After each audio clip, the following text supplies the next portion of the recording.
HTA bezalako makroazpieturen objetan administrazioak bere lana egin ez duenez lege hauste nabarmenak gertatu dira.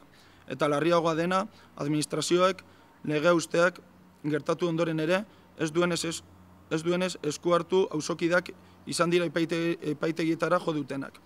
Auzokide hauek elkarlanaren laguntzarekin epaitegietara jo zuten babes bila, baina Durangoko instrukzioko 3. epaitegiak kereila berehala artxibatu zuen, inongo arrazoi gabe.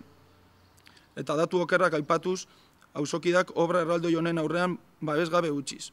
Hala ere, beti gertatzen ez bada ere, Bilboko Kontxutegi Probentzialak arrazoia eman die delitu zantzuak daudela esanez, eta kasua aztertu behar dela erabakiz. Baina ez hori bakarrik. HTA bezalako azpiegitura batetaz hitz egiten duela kontuan izanik, ondorengoa ere aiparria dela iduritzen zaigu. De la documentación presentada por los denunciantes no se desprende de manera inequívoca, como dice el autoapelado, que la actividad de la empresa denunciada se encuentra dentro de la legalidad. Además, hay que recordar que el hecho de que exista una autorización administrativa para actuar o ejecutar una serie de obras no supone que no se pueda delinquir. Se puede perfectamente cometer el delito aunque existan autorizaciones administrativas. Hau da, baimen administratiboak ondo egon arren posible da delitua egitea. Hori da HTA-rekin gertatzen dena.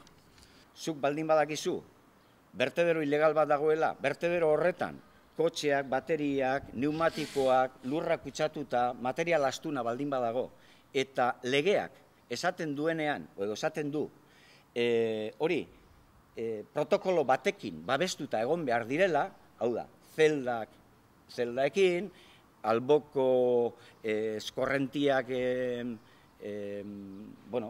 zuzentzeko eta abar, ez zuten egiten, bakarrik bota zuten gainetik lurra, bustinak egiten duen lana zer da, impermeabilizatu, baina limite konkreto batekin.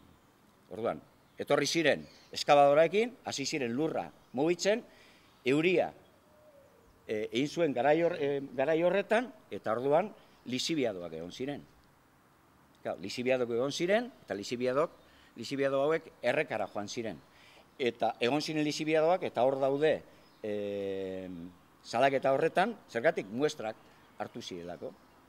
Baina, muestra hauek bebai, Jurretako udalak bebai hartu zituen.